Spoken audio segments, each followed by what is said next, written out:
So awesome. So I'm Linda Craig, and we do a Mama Bears group in monthly, and kind of like a preppers girls group. And somebody mentioned Sean, and he did an event, so I said, and he said, could you come to our Mama Bears group? And he's like, yeah. I came to the house, and we all really enjoyed it, so I thought, hey, we need to get this in Greenville more too, to our cohorts here.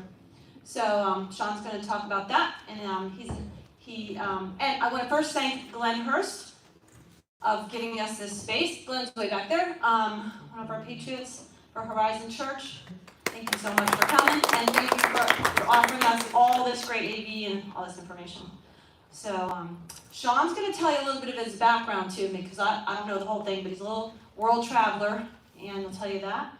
And so thank you very much for having and allowing us to be here. Appreciate that. All right, here's Sean. Thank you. Linda is amazing, as I know you all know. So if you don't know Linda, get to know Linda. I've known her for years. So I've got a lot of content I'm going to cover today, and you're all here to learn about digital privacy.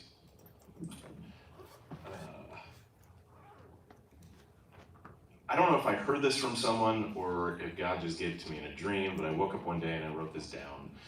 And I think it's very apropos.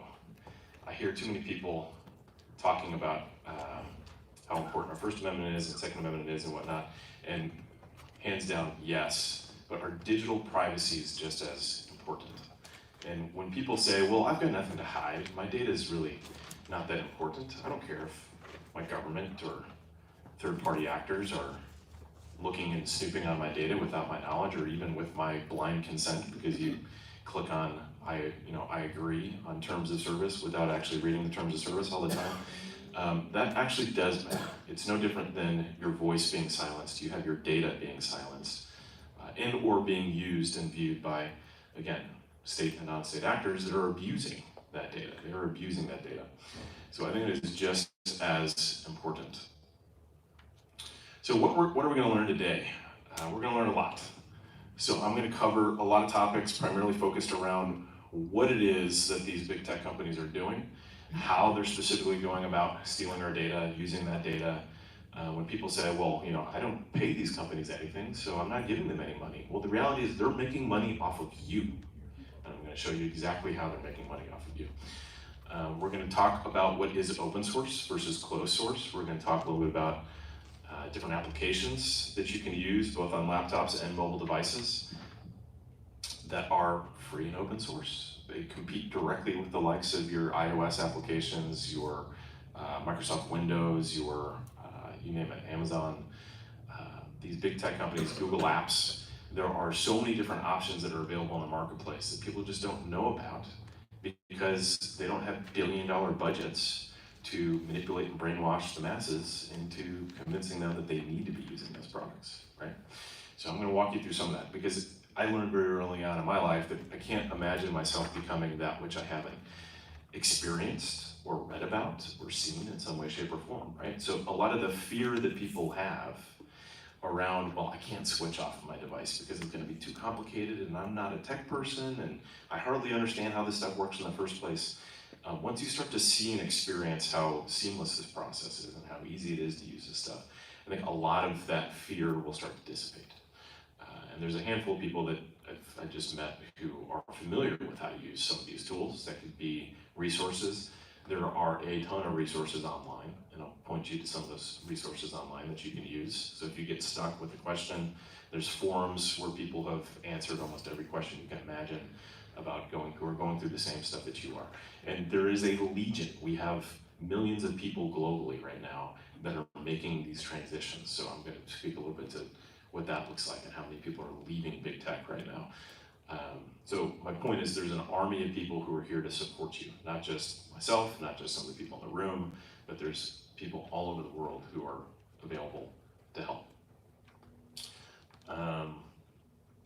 The other key thing to understand is that our digital security is not much different than our physical security. So what do I mean by that? I mean, you don't leave your doors open and unlocked into your house at night. You try to leave some lights on, hopefully.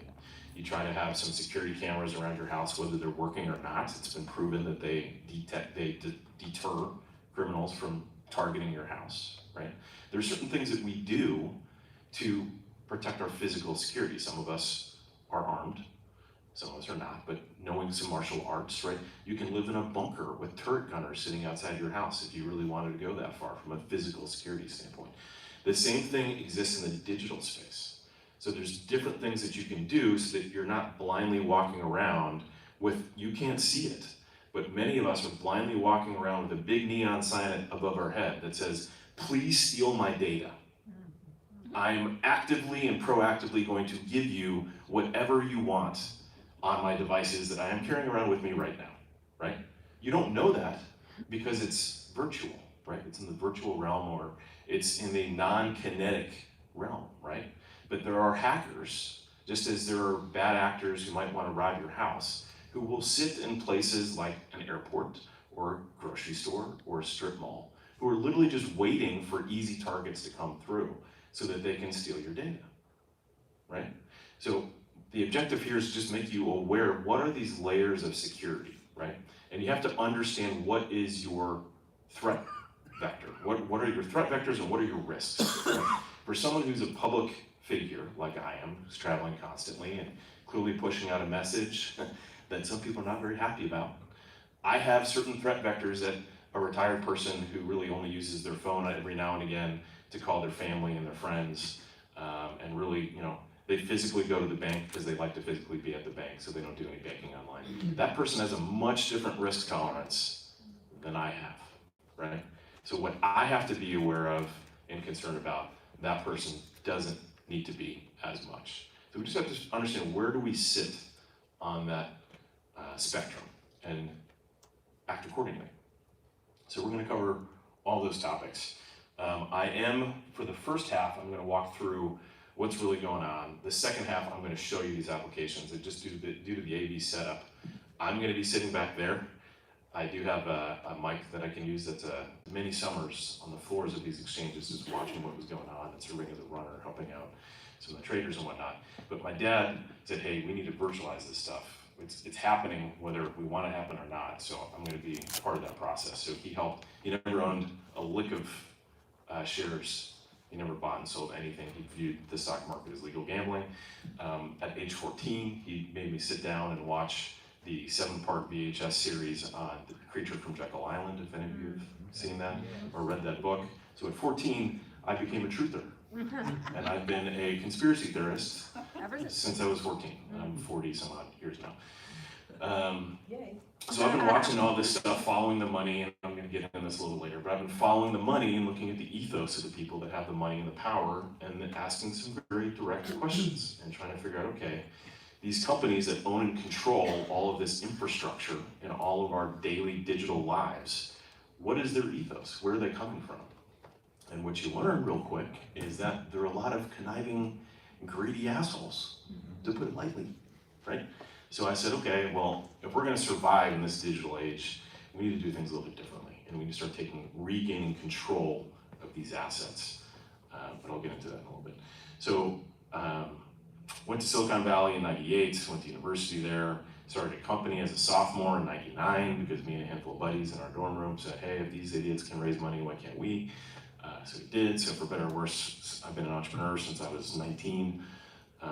Really before that, because I was mowing lawns and shoveling driveways and whatnot. But I've been in tech basically my whole life, and been in the data center world, been in the software world, and really, as you can tell, I don't look like a geek, I don't talk like a geek, but I do speak geek. So I'm a translator at the end of the day. That's what a good CTO, CIO would be in a business, which means I can speak to finance and I can speak to the CEOs, I can speak to the programmers and the network engineers and the system engineers, and I can help them all understand what is the mission that we're on right now, how do we accomplish this mission, how do we all get what we need accomplished. So does that make sense? Yes. Right. So that's where I fit in, and I have worked for different data center companies. I'm in the middle of actually building a data center in Southeast North Carolina. I've consulted for data center companies. I literally wrote a book on the industry called The Industry Playbook, Data Center Colocation. This has sold thousands of copies. I've traveled the world training executives on the industry, on the data center industry. So training like this is something I'm very used to. I enjoy doing it. I've been training people how to sell data center hosting and cloud services for years. Built a whole practice around it, built a whole business model around it. And now I'm in the business of training people how to get off of the cloud and how to regain control of all their data. And that digital sovereignty is so important for us to truly, I believe that we can still survive and thrive over the next couple months and years to come, despite the insanity going on. You just have to be aware, situationally aware of what's going on and act accordingly. All right, so enough about me.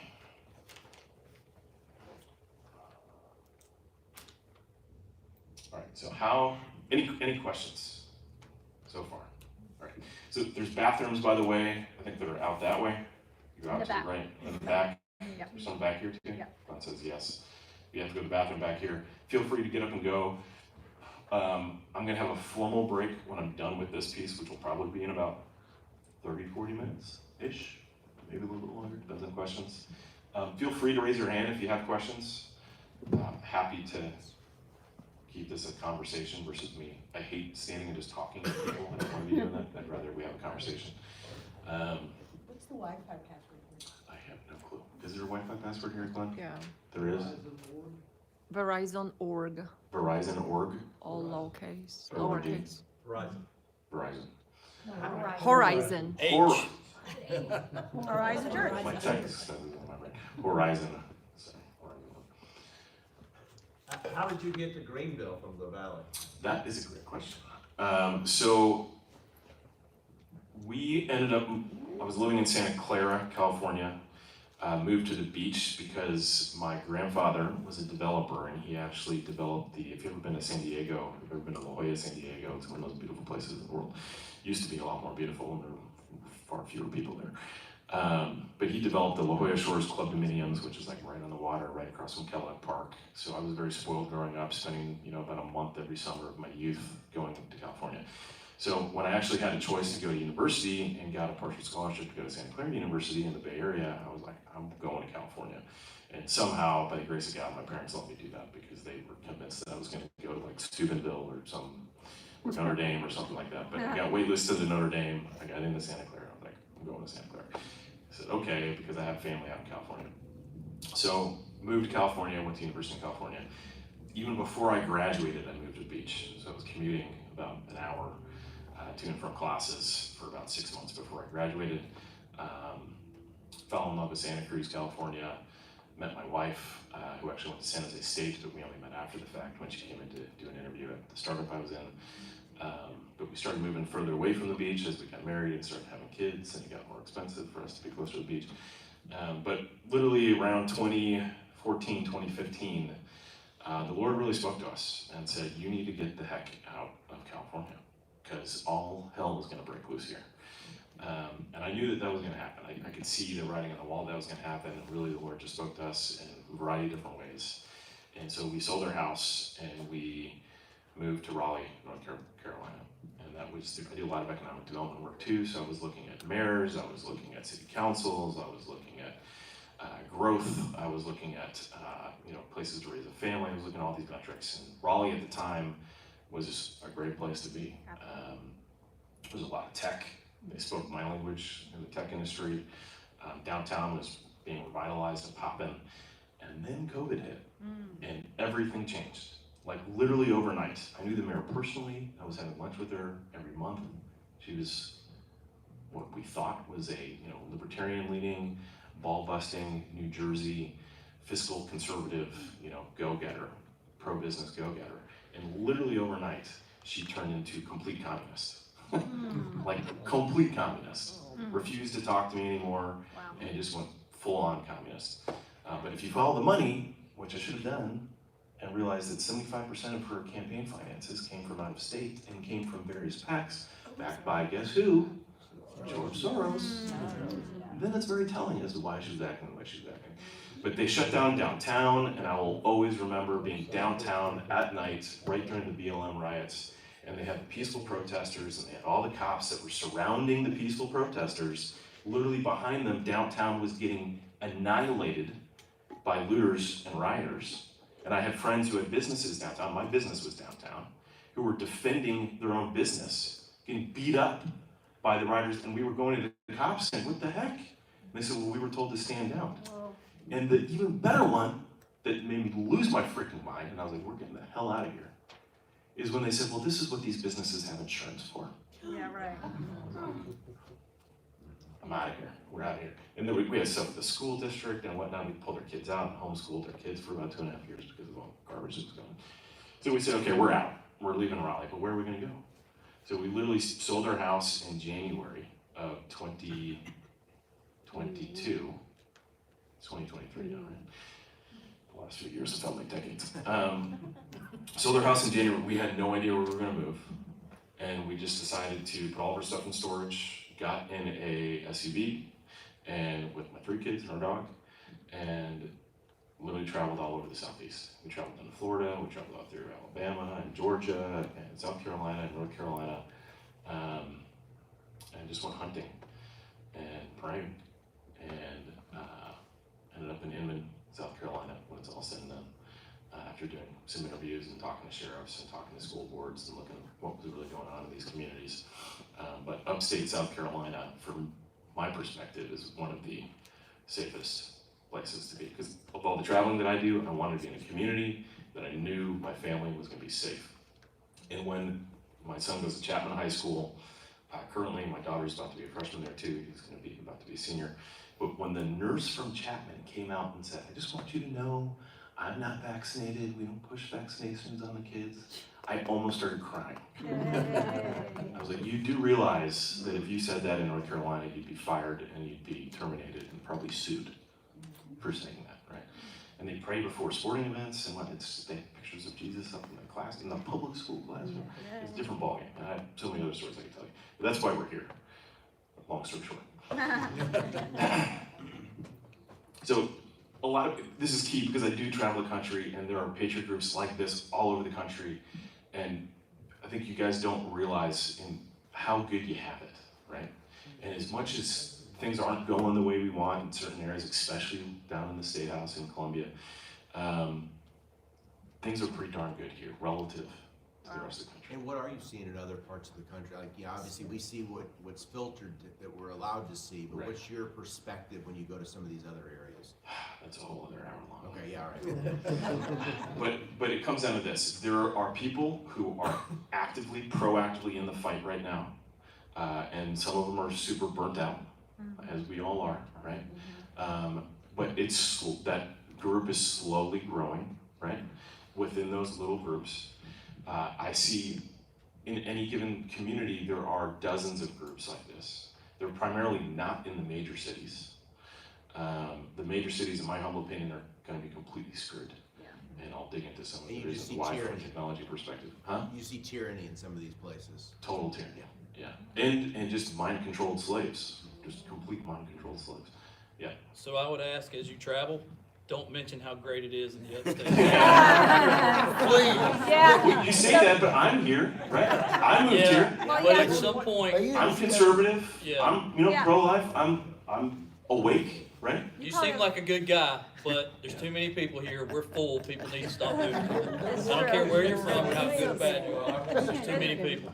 Yeah, but remember this, that most of the people that are turning on us are South Carolinians. Yeah. So that is something, hands down, that is totally something that is the truth. You'll have I to hate to show break me it to you. those numbers. I hate to break it to you, Yeah, but that is the truth. that is true. You have native South Carolinians who are just, Well, in the low Just not country, there's a engaged. lot of that. huh? In the low country, there's a lot of that. They're even here, but. All right, hold on, we don't have to get into this. Yeah, We yeah. don't have to get into this. We made this up. There's a lot of it in Greenville. Actually, so relevant though, very relevant. I want to read something to you. So the name of the company that I'm running now is called Mark37.com. Mark37.com. And being a partner of mine, we're praying. We're like, what the heck are we going to call this company? I'm a geek, so I wanted to make sure that there was a domain name available and whatnot that we could do. And we were reading scripture as we do in the mornings together. And we just happened to be reading Mark 3. I'll go to Mark 3:6 here. And the Pharisees going out immediately made a consultation with the Herodians against him, how they might destroy him. But Jesus retired with his disciples to the sea, and a great multitude followed him from Galilee and Judea, and from Jerusalem, and from Idumea, and from beyond the Jordan, and they about Tyre and Sidon, and a great multitude, hearing the things which he did, came to him. And I was like, Mark 3:7. It's like, well, that's what's happening in the world right now. People are waking up and they're realizing, whether you're a believer or not, they're following Christ, and they're realizing, I need to get out of this system. The people who left these towns left everything. They left their jobs, they left probably their families, they left everything to go follow Jesus to the sea, right? So I truly believe, and many of us truly believe, that we're in that type of a time right now, where people have to really make some hard decisions and start trusting God, right? When we decided to get up and just leave, we knew nobody in Raleigh, but we trusted God. When I left my company, thankfully I come from a family of entrepreneurs, so risk for me is not a hard thing for me to take on in my life. For a lot of people it is, and I understand that, right? But a lot of us say that we follow Jesus and say that we trust Jesus, but when things get uncomfortable for us, we retreat back to what is comfortable and normal, despite the fact that what is comfortable and normal is not what God is calling us to do. If you look at the saints and the apostles, did they live comfy lives? No, they were murdered.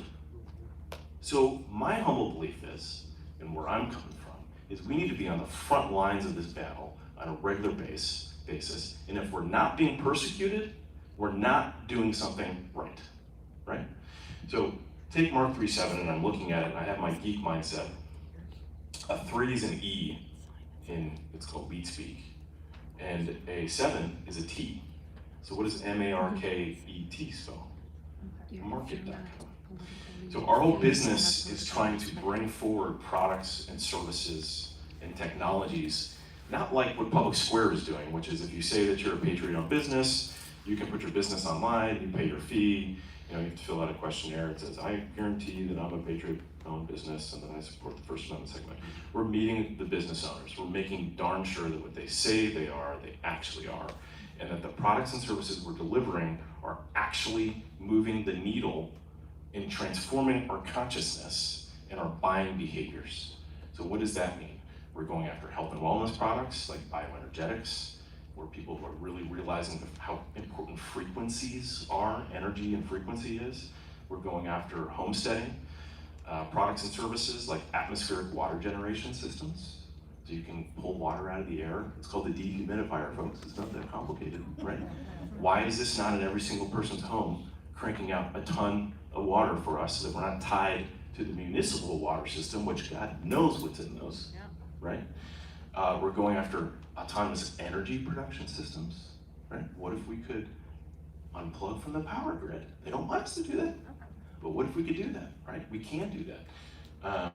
And then on the technology side, obviously, I didn't even give you a big part of my background, but a couple years ago, I want to get this because it's a long story, I started a handful of data center companies and network companies and infrastructure hosting companies that were focused on being owned and operated autonomously away from big tech so that we could actually have conservative content online and not be kicked off of online. So from that perspective, I have a whole suite. I'm like an IT arms dealer for Patriot-owned services from an IT perspective. So we're helping small businesses who are looking to migrate off of these big tech platforms. We're helping individuals as well through the phones and laptops and hosting services and network and security and all kinds of stuff. How the heck did I get out of that tangent? I don't remember. Oh, I was reading scripture. And Mark 3:7. So that's what Mark 3:7 is. That's why. That's really what gets me up in the morning, motivated to do what I do. Because at the end of the day, I'm scratching my own itch. I want these solutions. They're out there. We need to have them. And I know you guys agree. So if I can make money and make a living helping people accomplish this, amen, hallelujah, right? Why not? All right. So obviously, big tech controls us, tracks us, silences us, enslaves us, monetizes us, demoralizes us without us even knowing, distracts us, influences us, does all these things to us. And I think people are now awake to the reality that free is not free. Every time you download an app and it says, hey, this is free, you really have to start to question, is it really free, right? Google, all Google's products and services were free for so long, right? Were they really free? No, they were not really free. They were mining our data. They were putting it into their big hive mind, which has only helped them create the AI tools that they've created. And we're not gonna have too long of a conversation about AI, but we can definitely have that conversation. So once you start to realize that data is the new oil, your data is oil to these companies, a lot of things start to make sense. That means your GPS location, it means your buying behavior, your habits. It means literally when you're talking, how many of you guys raise your hand? You had a conversation with someone about something that you were interested in buying, and then all of a sudden all the ads started showing up, raise your hand. Yep, happens all the time. Almost every single one of you, right?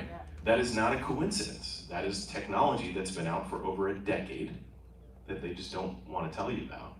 That's embedded in your Google Android phones and embedded in your iOS, your Apple iPhones. That is hearing the conversations, looking for keywords, and advertisers then buy that data so that they can then feed you the ad, right? Brilliant marketing, like literally, if you have a Sith mind, I'm a big Star Wars buff, right? There's the Jedi and there's the Sith, right? The Sith are very, very evil, but they're very conniving. People say, oh, our enemy is so stupid. They are not stupid, folks. They're not stupid. They're pretty freaking brilliant in how they've designed these ecosystems that we've now entrapped ourselves within. John, To add on to that, yeah, the internet's real there, but also we're getting fan mail at our home in our mailbox on stuff that we talk about.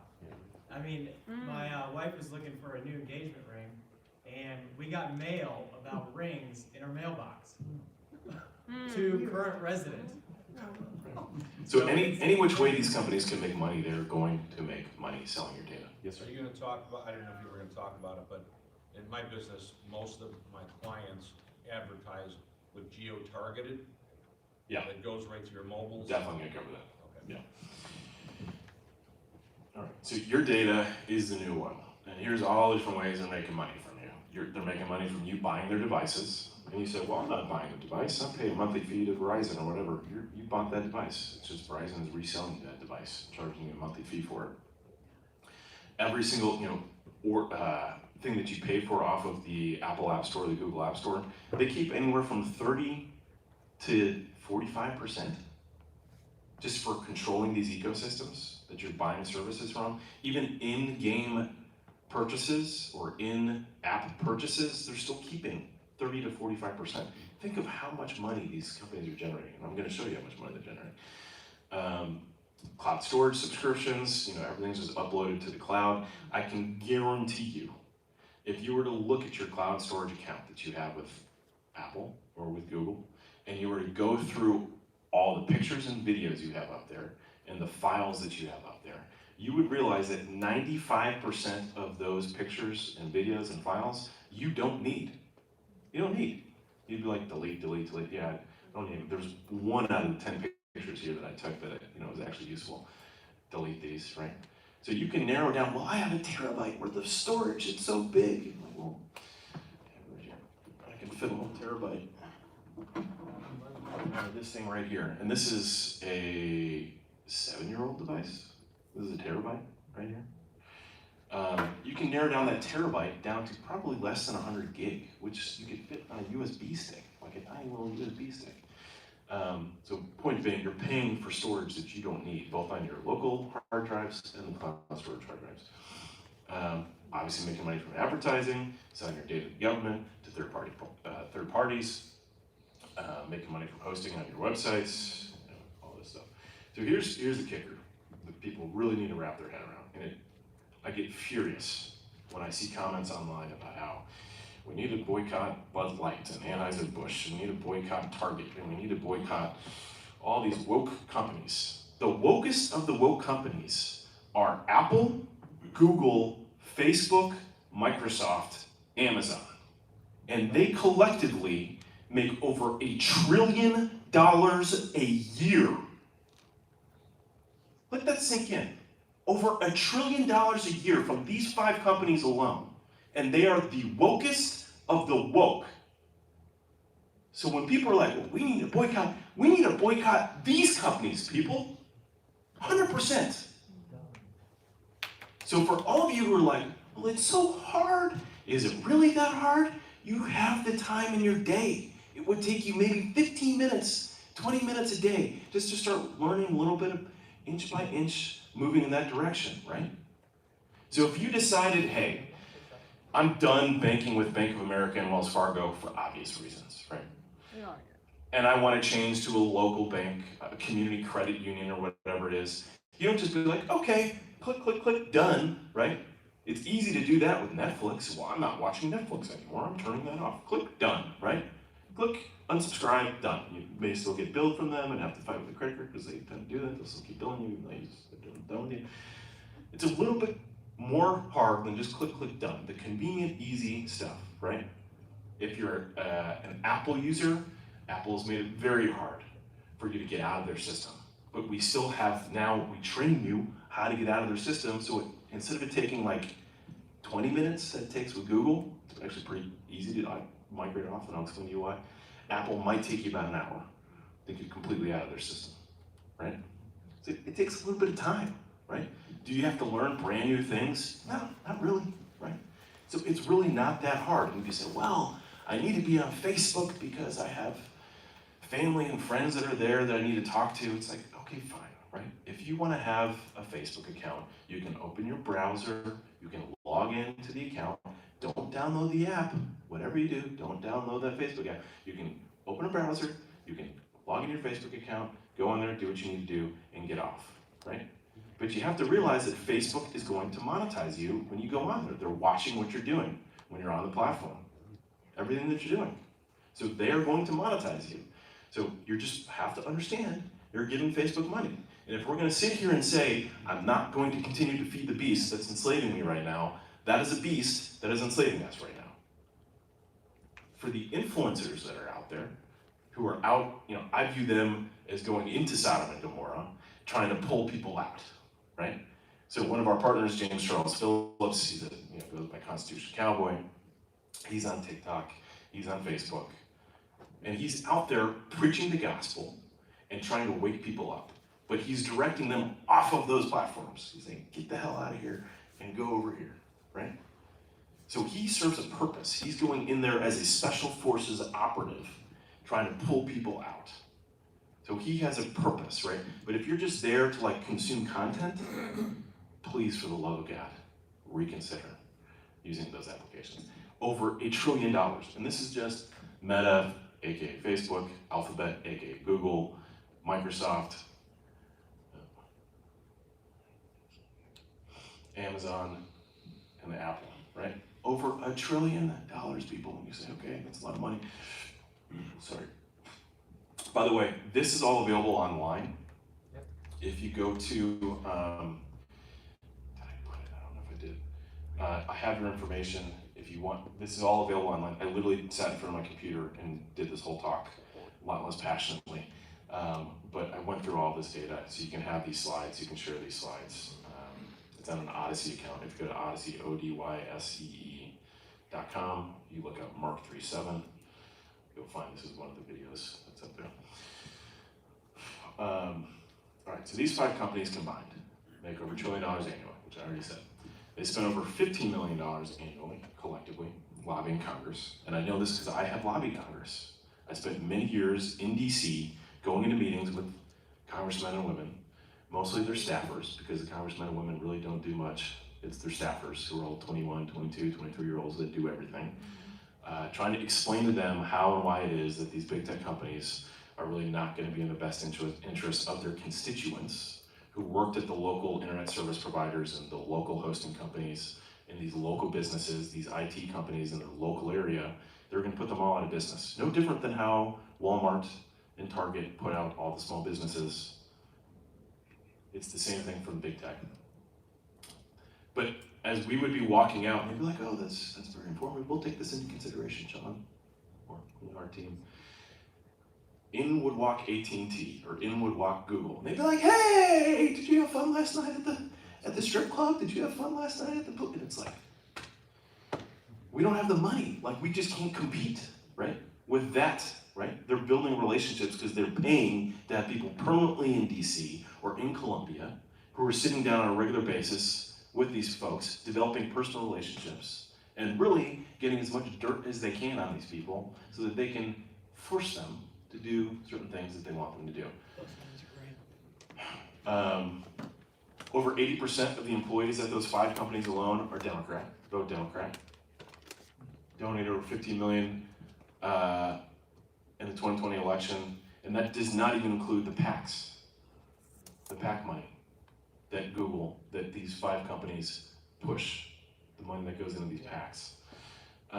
They spend over $1 billion globally, over $1 billion globally annually, supporting the candidates and causes and initiatives that have led us to where we are today, right?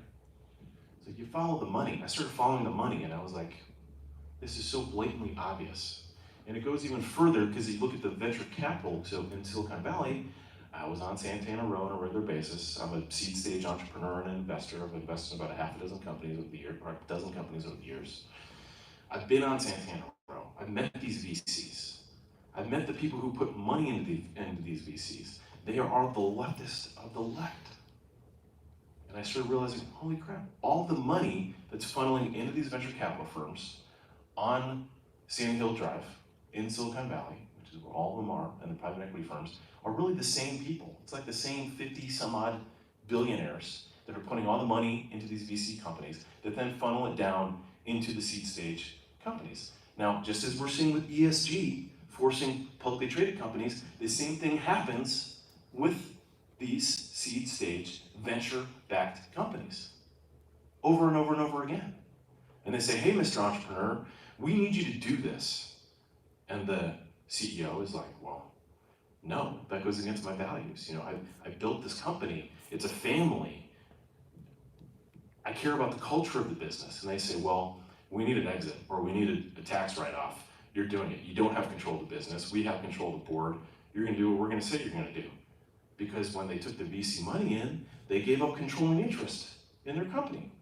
And as an entrepreneur, I can tell you, I never took VC money because I knew exactly how that was gonna play out. And I can introduce you to over 100 entrepreneurs that I know personally who've gone through this process who have said, I will never do that again because I got pushed out of my own company. And over again, they build these companies where culture matters, family, we're family, and then someone comes to buy the company that has a completely different culture and they're like, well, I don't care about the culture anymore. We just care about the customer base and the recurring revenue streams that are coming into business. It's everything changes, right? So I saw this happening a long time ago. It's a big reason why I got the heck out of California as well. I just got tired of dealing with the sociopaths and literally psychopaths that run Silicon Valley and run New York and run DC and run all these big. A friend of mine said, look, Sean, because I was going off on all the tech crazy people, he said, look, insanity and assholes are not, they're industry agnostic, right? They're across all industries. It's not just tech, Sean, it's also in finance, it's also in insurance and everything. Yeah, so they also make money selling everything to state and non-state actors. All right. So this goes on and on and on. There's all the data that these companies have on you, who has what data. What's interesting here and what's off on here is you'll see Microsoft. Microsoft actually owns LinkedIn. How many of you are on LinkedIn? Handful of you. I was on LinkedIn until they kicked me off. I had over 10,000 followers on LinkedIn. That's where I had a huge following. I was doing a ton of business through LinkedIn, pushing a lot of content. They kicked me off in April of 2022, so last year, because I was pushing out counter narratives. When they would constantly push, you need a pronoun, Sean, you have to put your pronouns up, you have to put your pronouns up, you have to put your pronouns up. I was like, okay, my pronouns are awakened, right? So I got flagged for that. Yeah. I was gonna add, when I got tossed off, it said temporarily, that was 4 years ago. Yeah. They literally purged my entire existence. I had dozens of articles, comments, I was on there regularly, engaging with my audience. Purged my entire, people were like, Sean, what happened to you? every comment I ever did, every article I ever wrote, purged, completely gone off the entire platform. That's better than you having to delete it. Say that again? That's better than you having to delete it. I know, yeah. So if you really want to get yourself deleted off of one of these platforms, you're like, they won't delete me. That's what you do, basically. So. Oh, that's a good idea. Make them mad. And my wife actually learned that with Facebook. All right, so you can go through this when you get this, but they've got access to all these data points. But all these data points add up to dollars. Every one of these data points they have about you. So they want to control your data. They want to learn your preferences, your opinions. They want to learn your buying behaviors. They want to know what you're searching for. They want to know where you go, where you shop. And even they can start mining the pictures and videos that you're taking to learn more about you. Who are you friends with? Where are you going? And then they're reading the content from emails, text messages, and phones. One of the most insidious things is how Google and Apple are giving away for free to school districts Chromebooks Yes. and MacBooks. Yeah. And schools are like, oh, this is great, we get access to all this stuff, right?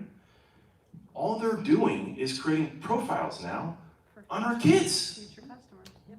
because they're customers. So your grandkids and your kids who come home with these Chromebooks, first of all, the IT departments at these schools, I hate to say it, they're not the brightest bulbs. So the security loopholes in these systems are massive, of which my son, who's now going to be a senior in high school, learned years ago. He was hacking through all this stuff, and he's like, Dad, did you know that this is exposed and this is exposed? And I was like, holy crap. And I would tell the local IT people, they'd be like, oh, that's good, we'll take that into consideration. Nothing will ever get done about it. But the other key thing is when they're writing a paper in Word, and they use a word, and Word says, you may not want to use that word, it's offensive. Yeah. You may want to try to think about using this other word. That's also going on these laptops. So it's a way for them to completely control and indoctrinate and monetize our kids. But the schools are like, oh, this is great, we get free Chromebooks. Nothing is free. So, obviously it's all about mind control. It's all about mind control. I found this fascinating when Sergey and Lawrence Page from 1998, in their paper, The Anatomy of a Large-Scale Hypertextual Web Search Engine, they specifically said, we expect that advertising-funded search engines will be inherently biased towards the advertisers and away from the needs of customers. Yeah, no duh, right? That's just how media works. That's why none of our mainstream media is preaching the truth, because they've got Pfizer, and Pfizer giving them between 40 and 70% of their revenue comes from Pfizer. Of course they're going to say whatever the hell Pfizer wants them to say. Yeah. So, do you have a solution for the idea about, besides homeschooling, is there a solution to fight back at the schools for these Chromebooks and stuff like that? Do you have any idea? School boards. Take control of the school boards. Funding. You can follow the money. Where are they getting the money from? It's the only solution that we have right now. But anyway, we could go on a whole other rant. I think the whole system needs to Crash and burn. refresh. I wish I could restart. Totally delete. Recommendations that keep you addicted. So this happens, obviously, I think you all might know this, but just so you know, on a lot of these social media publications and applications, they have algorithms that are specifically designed to dumb down the population. So you've probably heard this, TikTok is a perfect example. TikTok in China puts a whole different messaging out to their kids. It's all about engineering, it's about science, it's about disciplines so that they can learn, get smarter, right? Though, smarter in certain ways. They really don't want that frontal lobe working too much. But in the US, they're pushing sex. Why? Because sex sells. And they want to dumb down and indoctrinate our kids, get them addicted to these things. Sex, drugs, Flickr Fusion. I will be putting out, I've threatened to do this, I just haven't had the time to do it yet, but I will be putting out a post on Flickr Fusion. If you go to truthinlove.substack.com, it's on my business card if you have it. I put out a bunch of articles. When I get pissed off enough about something, I'll sit down and spend half a day and write an article about it. But Flickr Fusion is one of those that I definitely need to do an article about. Flickr Fusion is technology where they've learned that if they flash, it's like a strobe light. If they can do that at a certain rate long enough as you're staring at a screen, it will put you into a trance, like a hypnotic trance. And once you're in that hypnotic trance state, time goes by super fast. So if you've ever been in an app or doing something online and you're like, holy crap, the last 2 hours, it felt like 2 seconds, right, or 2 minutes. It might be because of Flickr Fusion. But you're also a lot more receptive to the ideas that are being presented to you. So TV stations also do this, but certain social media companies do this, and certain websites and apps use this thing called Flickr Fusion to push that out on people. It's just a form of mind control. You have to realize our government agencies, our 3-letter government agencies that have been funded to the gills, trillions of dollars over the last God knows how many decades, have been literally trying to learn how to do exactly what they've been doing, right? And they've used this technology and pushed it into these big tech companies. That's why they've had public-private partnerships between these companies, and why these big tech companies are literally just public-facing actors for these agencies. I learned that about 15, 20 years ago. And it became very clear to me with a company called Cogent Communications. Have you ever heard of Cogent Communications? They're a network service provider. If you've heard of Spectrum or AT&T, they're like them. They own network primarily between data centers, or like last mile to an office, but primarily they do between data centers. They sell network capacity. Cogent Communications was backed by the CIA's venture capital firm. People didn't know that at the time. They just thought Cogent Communications came into the market. They became huge overnight because they were selling super cheap bandwidth. People were like, this is insane. I'm getting way cheaper rates from Cogent. They came in, they dominated the market. The spammers, the porn companies, people who needed long haul traffic from New York to Los Angeles, and I'll show you how the internet works in a little bit. They needed this long haul traffic for super cheap. They were buying it, right? Not realizing that it was a massive honeypot. And a honeypot is where you set up an environment over here to attract criminals, and then they come into the network, and then they've got full access to what they're doing. That was Cogent Communications, right? And in these data centers, so I've toured through about 400 data centers in the last 15 years of my life all over the world. I'm in a unique position, even being the person who I am today, where I could call up almost any data center in the world right now and get a tour of that data center. Because I feed companies business. They want me to come through the facility. But I learned in certain facilities, right? So just as we have major exchanges, so think of it a highway system, right? And you have major focal points where like all the traffic converges, right? And then from there you can get on a different freeway and go, right? Those are major exchanges. They have internet exchanges that do the exact same thing. So the internet is really no different than a massive freeway system for data, right? But there are certain facilities in Atlanta, in Virginia, in Ashburn, Virginia specifically, in Chicago, New York, all the major football cities, right? These major internet exchanges sit there. They're called carrier hotels or internet exchanges. Our government, right next to the room where all these companies connect with each other, has their own facility. Sometimes it's called AT&T or Verizon or T-Mobile, but it's really, why is it that we only see government officials walking into this meeting room that's right next? I started asking these questions, at age 25, 26 of this regular, and they said, Terrio, shut up. Don't ask these questions. Like, well, that's only gonna make me want to ask the question even more. So I found out, I was like, well, really, AT&T is a front for our government, Verizon is a front for our government, T-Mobile is a front for our government, has to be for national security reasons. We can't compete globally against all these other countries who have control of, because they're fascist regimes, they have control over their business enterprise. Our government is doing the exact same thing. When Microsoft was held, and I remember this being a kid, when they went up into Congress for Browser wars. For what? For the browsers. It wasn't the browser wars, it was because of they got too big and they were afraid that they were gonna be a monopoly business, right? They brokered a deal with the government. The government said, okay, Microsoft, we'll let you keep doing what you're doing, but we need backdoor access into everything that you have going on. which is, again, simple words, brilliant, brilliant, because they now have Windows operating systems deployed globally in other regimes, other government, state, non-state actors, and if our three-letter agencies have that backdoor access through Windows, or through iOS, or through the Intel chips, right, then they've got access into the whole system. Brilliant, right? So this has been going on for decades. And we're just now, Snowden came out and started putting a big spotlight on it. People are like, holy crap. And I hate to say this, but this is the truth.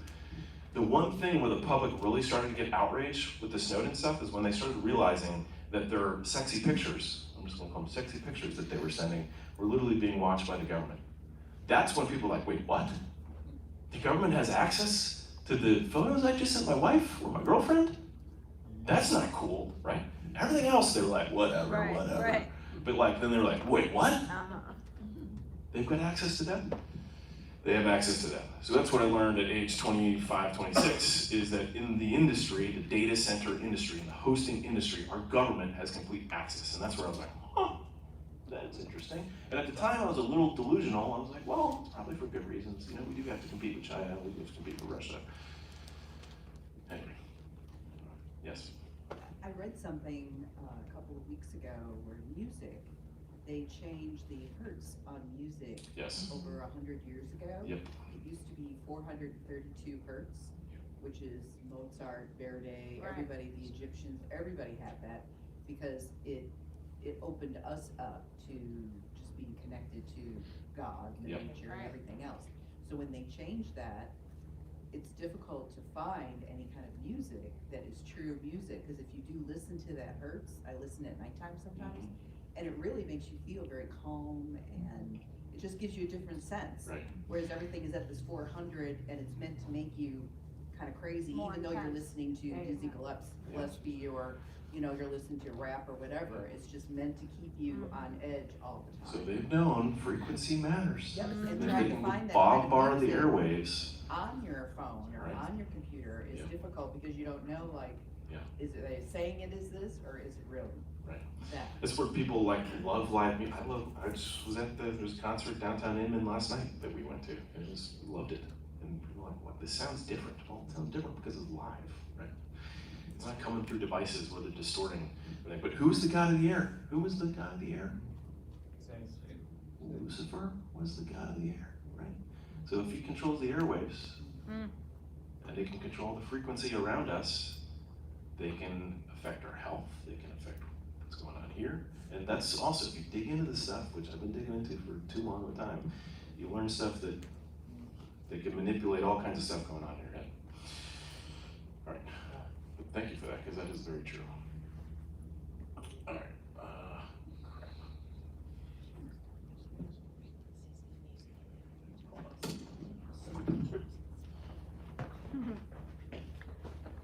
Hold on. There's a company called Whole Tones, WHOLE. It's done in, I forget which frequency, it's done in the correct frequency, and it's called Whole Tones. It's a man that does that. It's done. They even said the instruments, like Yes. when they were doing the Stradivarius Yes. on the building. Correct. It's At done the time, the way because it's that was being made. built in Italy, Yeah. at the time in France, they passed to change the hertz. Yes. And then they went to Italy, and here are the guys making the Stradivarius, and they're like, no, we need to change that, and he was like, no, and he had to go to the government of Italy to tell them, we don't wanna be like France. If they Right. wanna, that's fine, but we don't wanna be like that, and he fought, and they still eventually, all the countries, to be one, Yeah. went with the same thing. So even instruments you buy are not Yeah, made that correct, way, they're not unless made. they're made by themselves.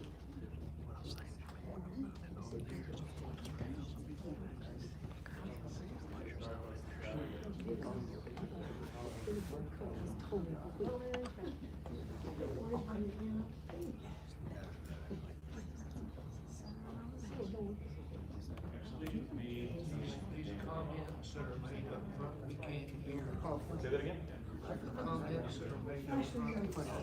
Yeah, but I will try to repeat it. Can we move this microphone up front? No. He was saying that the comments that are made up front you can't hear, so when you have a comment, I will try to repeat the comment so that people in the back can hear. I apologize, I accidentally turned this drone thing off and I thought we did that. So what is your data worth, right? So if you are a male, Asian, between 25 and 34, in a certain demographic of income bracket, your data is worth about 50 cents, right? So how many of those folks are there in the US? Multiplied by all that. That demographic, if you want to hit that demographic, will cost you about 45 million bucks, right? So if you want to hit that demographic in the US across all the different platforms, it costs you about 45 million bucks. And on the right side, we've got demographic female, a little bit older, retired, Hispanic, 36 cents, right? So this is all data that you can find as a marketer. You say, well, I want to hit this demographic. How much is it going to cost me? And they'll say, well, how do you want to hit them? You can hit them online. You can hit them offline through the mailers that will go to the person. Through what mediums do you want to hit these people and interact with them? Within apps, we do this now as a company. We advertise on Truth Social and on Gab and in George Magazine and in a handful of other locations where we know our demographic is, right? And I know what that cost is. So this is all data that you can easily find online. And how many of you watched the movie 2000 Mules, right? It was about election integrity and how they can track the people as they were going from the nonprofit to pick up the stack of ballots and then going to the different drop boxes. They could literally, well, how the heck did they get that accurate data? And they said, well, that's not accurate data. That's the same thing that our police force uses to track criminals. And our FBI, if you've watched NCIS or any of these shows on TV, they flaunt how they can track down to within, 5 millimeters of people if they're using satellites. They know exactly where you are. So they know exactly where we are. They know exactly how we're doing it. They have all this data. And this goes through more demographics by age, how much that costs, what's that in terms of as a percentage of the population. So you can see what all this data is worth. And so you are part of these demographics. If you're using their devices, they are selling you. This is how you are making them money without you even realizing it. So how many tens of thousands of companies daily are buying you, your information, to put an ad in front of your face?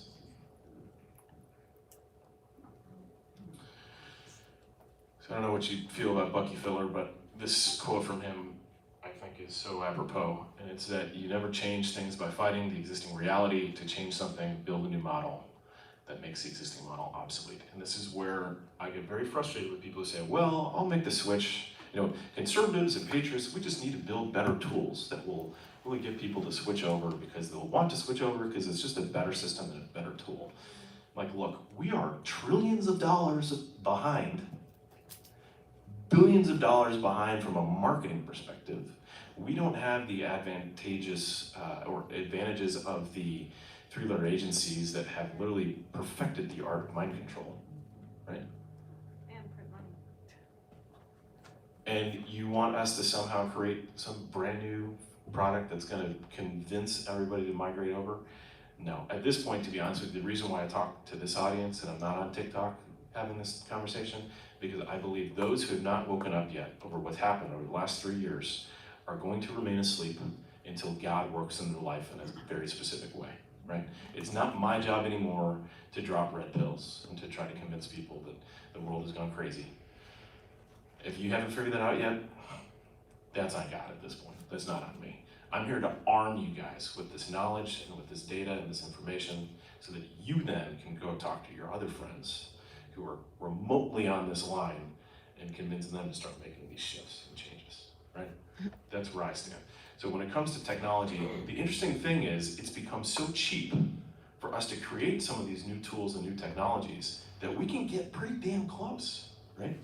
And we already know that despite the fact that they're operating with trillion-dollar budgets, we're still not buying into it, right? And we know a lot of people aren't buying into it. I mean, whether you like Trump or hate Trump, it doesn't matter. How many people still voted for the man in the last election, right? Despite the fact that every single way that they could go after the guy, they went after him, using every technology known to man, and they brag about it, right? So people are waking up. At what point are they gonna make the switch? I don't know.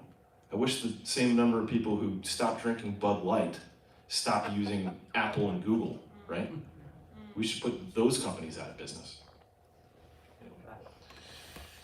So closed source versus open source. And we've got another 15 minutes or so, and then we can take a break. Closed source versus open source, very important to understand, pretty simple to understand. If you're in a closed source system, that means you control all of the data. You don't share that data. It is proprietary to you and your business, whether it's your business model, your systems, the code that you have running your business. You don't want to share that because that's proprietary, and if you open source that, then other people can use that to make money off of what you've built, right? That's what all intellectual property is built around. Open source is different. We want to expose it all. We want to let people know and see our source code. So for example, this is closed source. If you zoomed in on this, it's just gibberish. You can't understand any of this. It's actually not even actual data. But this is if you looked at the code on your Windows device or your iOS device, and actually looked at the code, it would look like this, which makes no sense. But if you looked at the code in an open source system, you can actually see it all. So you can put this in front of an engineer, and they can see exactly how it works and how it operates, and say, this isn't feeding data to the government. This isn't feeding backdoor access to Facebook or Google, right? Yeah. So, just to kind of make people think a little higher, if they're not familiar with this kind of stuff, you got to make sure that's the code that's actually running on the machine. He's saying that's the code. You have to make sure in those open source environments that that is actually the code that's running on the device, which is, yeah. So, there's decompilers and that kind of stuff. Yeah. So the cool thing is there are many of us who think like we do, who are on the right side of this war right now, who are working to free humanity from this BS, right? And I'm gonna go into a little bit of a story here, but it's relevant. It's interesting to me to see the people who started the internet, who were all about freedom, they were about pushing information out, they all wanted to get to know each other, they built this community of love and respect and tolerance, right? And wanted to share information. They started getting hired by the porn companies. The porn industry was the biggest internet industry, bar none, for like the first 15 years of the internet. Controlled 95 to, it's still today, it's like 60% of web traffic is pornography, right? So these guys started getting hired by the porn companies. They started getting hired by Microsoft and Google and Facebook and Apple and all these big tech companies. And they started shifting their values to, I'll do whatever my overlord tells me to do because they pay me extremely well. Extremely well. These guys make at least $750 to $1 million a year for doing what they do. But they have to toe the party line. There was a big conference called NANOG, which is the Network Operating National Association of Engineers. I used to go to on a regular basis. Very loving, kind people, very smart people who ran literally the networks for every major company and government around the world. Pretty cool conference. Learned a lot of very interesting things. They started doing mask mandates, and they started doing vax mandates. And this was right before I got kicked off of LinkedIn. I started saying, hey guys, this doesn't make any sense. You're all about tolerance. We're gonna welcome anybody and everybody, any belief system, whatever, but we're not gonna welcome those who decide not to take an experimental vaccine or who look at science, actual hard data, and say that these masks make 0 sense whatsoever. You're gonna discriminate against that group, but we're totally welcoming everyone else, right? That makes no sense. And the response I would get from some people was, screw you, Terrio, just toe the line. Just do what you're told, right? And other people was, man, I got a cush job. Yeah.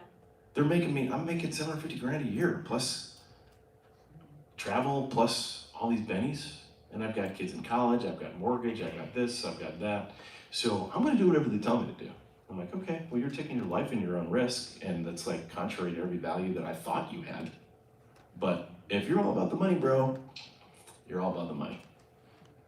Became very obvious. So what we're seeing happen is those who actually stand on their laurels and have character, who are in these industries, are starting to leave. And they're starting to step out. And part of the reason why I got so pissed off earlier, you could probably hear it in my voice and see it in my body language, is because I talk on an almost weekly basis with engineers that work at these companies or executives that work at these big tech companies who will say, Sean, I love what you're doing. Just damn the man. And they will be like, I'm on point, boom, boom, boom, boom. Yes, this is horrible. I'm like, great, we need you over at these businesses. We need your talent and skill set, your God-given gifts over here to help us over in this war over here. And they say, but I've got my mortgage, I've got kids in college, I've got, I'm like, but you're, like I said, you're a believer, you know Christ has you, he's got your back, you know this is where you need to be, you're using your talents for evil. That's what you're doing right now. Use it for good. And they say, I just can't do it, you know. My wife won't let me, which is bullshit. You know? Which takes me back to nothing is free, except your will, if you choose to. I say nothing is free except your will. Anyway, back to open source. So there are a lot of strengths to open source, and I'm going to be very, there's strengths, pros, and cons to open source, right? Software freedom, collaboration, community control. You have a much wider audience that can contribute to the code, that can send feedback.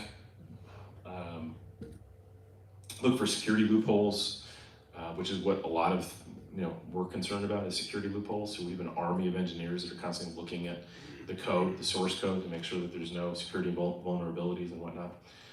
So it's all good strengths. Empowering people to actually use and control their own data, understand what's actually going on, transparency.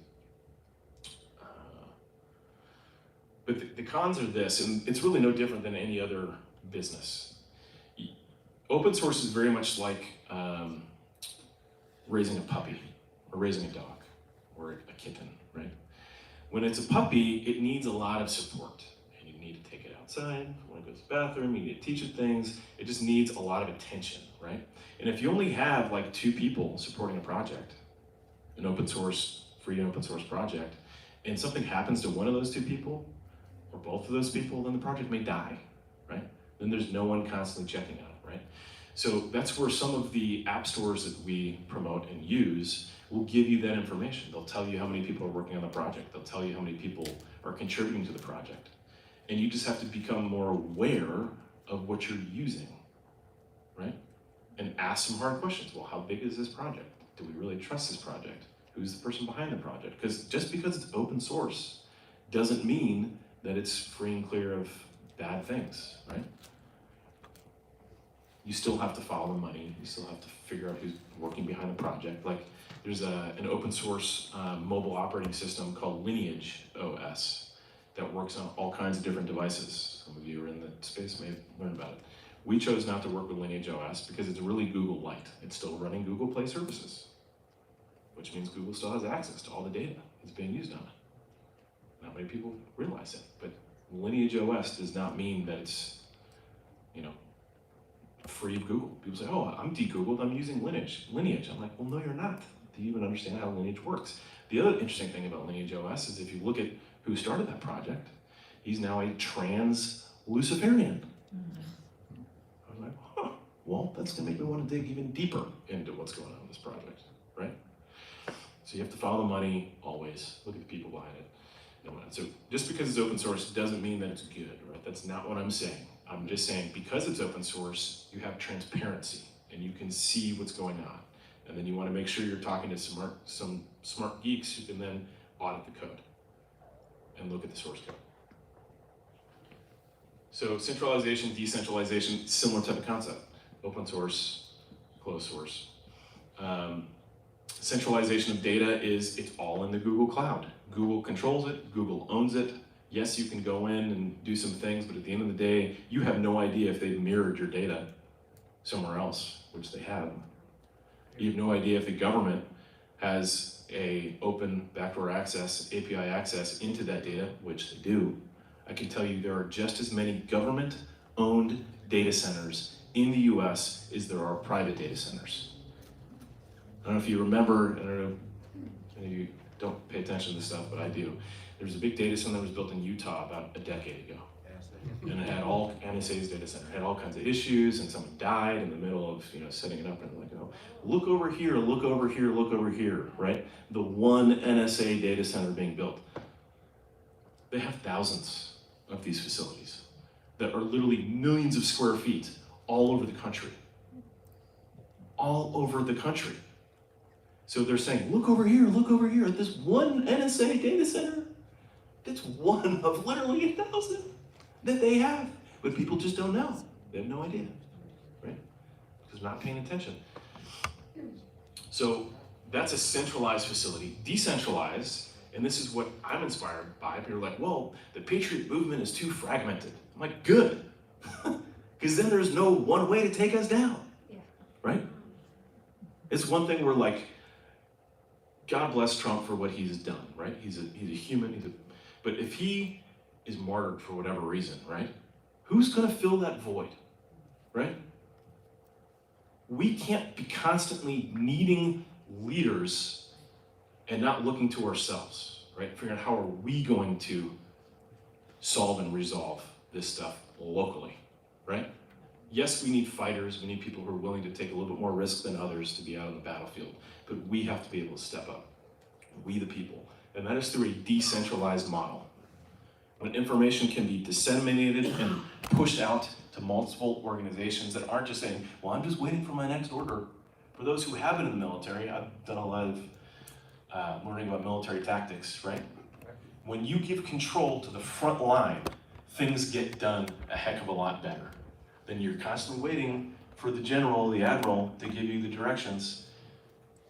So the decentralized model, whether it's in a business, or whether it's in the military, or whether it's technology, or whether it's in the movement, politics, that's what we need right now.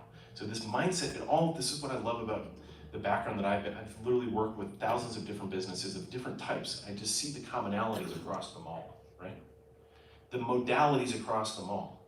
We are in a system where we need to be decentralized. Our money needs to be decentralized, away from our Federal Reserve, which is neither federal nor reserve, away from a central digital currency. What is money? What is value? Like, we're all convinced that the dollar is the only thing that's worth something. Why? That only gives the people who control the dollar all the power and control. So I just saw my Liberty Dollar Financial Association folks come in here. Who's in the back? I want you to talk to Kathy back here before the end of the day. LDFA, Liberty Dollar Financial Association, they're doing some cool stuff, helping people just reframe the conversation around what is money? What can I use for means of commerce? All right, so how does telecom work? Very important. This is a super simple drawing, obviously, but I talked to you about the data centers, those on the far right of the screen over here. When you make a phone call, your phone has basically an IP address. It's an identification code. And each tower is sending out saying which IP addresses or which devices are available in my network that I have access to. That all then goes to a server that's called a domain name server. That server is constantly logging, this device is on this tower, this device is on this tower. Oh wait, now this device is on that tower. This device is on that tower. So if you call someone, it's gonna look at that domain name server and say, where is that device? And it's gonna say, it's over there. Okay, so these domain name servers across the country and around the world are all sharing information, constantly saying, this IP address is at this location. Here's how you find it, right? It's a big flag. It says, this is where I am, this is where I am.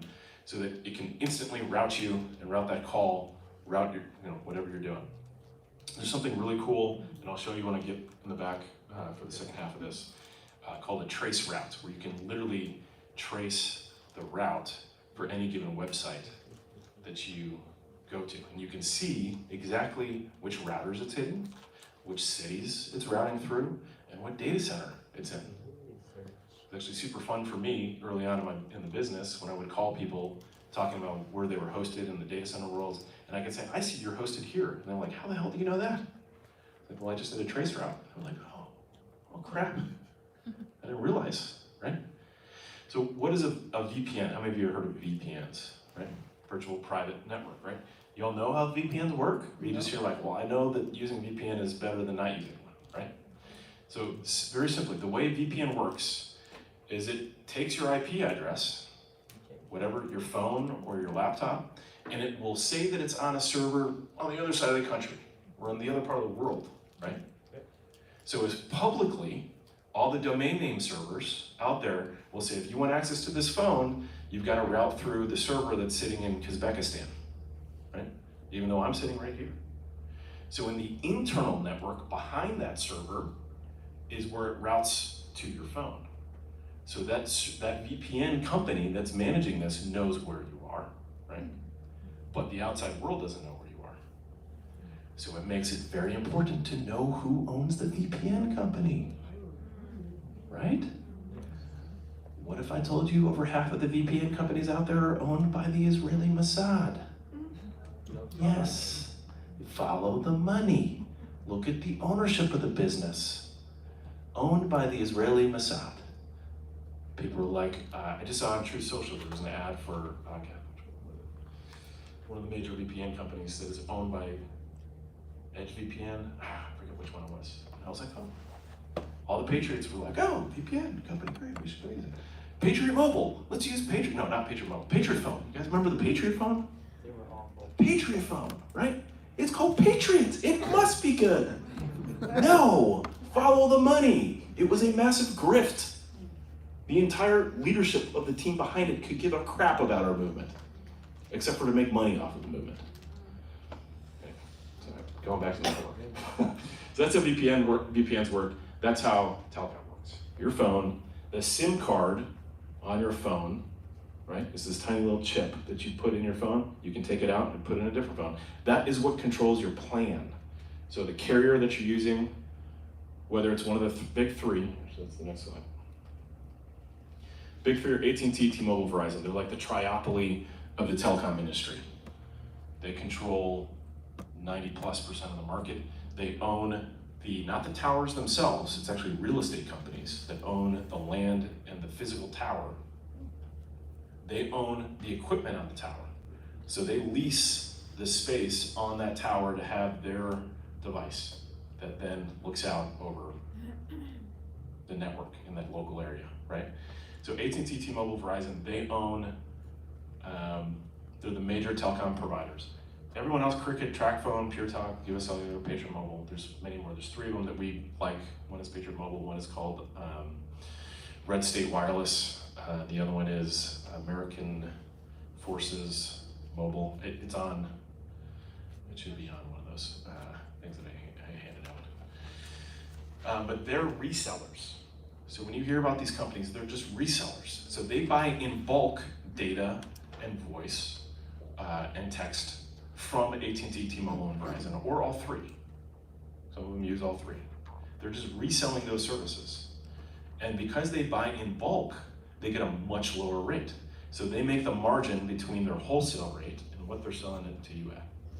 So a lot of times, if you go to Cricket, for example, you can get a much cheaper plan than you can go in direct to T-Mobile, even though really they're just reselling T-Mobile. Why? Because they buy in bulk and they get like a 60% discount. And then they sell it to you for a 30% markup on that, which is still cheaper than buying it direct from T-Mobile. So why is this interesting? This is interesting because if you follow the money and you learn who owns these, what they're called MVNOs, mobile virtual network operators. Some of them are owned by good people who are in this fight with us, which means when the government says, hey, we want to know information about this, they can say, give me a warrant. And I'm going to notify the customer so that they're aware of what's going on. And they'll have a legal team to support and back it.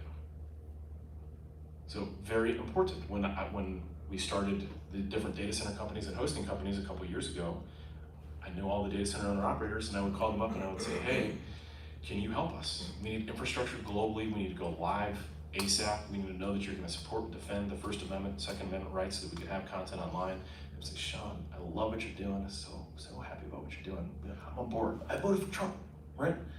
But my clients are Google and Twitter and Facebook and blah, blah, blah. And if they find out that I'm supporting your business, I'm gonna lose their business and my board will have my nuts. I was like, well, I looked to Mike Lindell. I mean, God love Mike Lindell. He is who he is, right? But every time he gets attacked, what happens? He sees a bump in sales. Every time, right?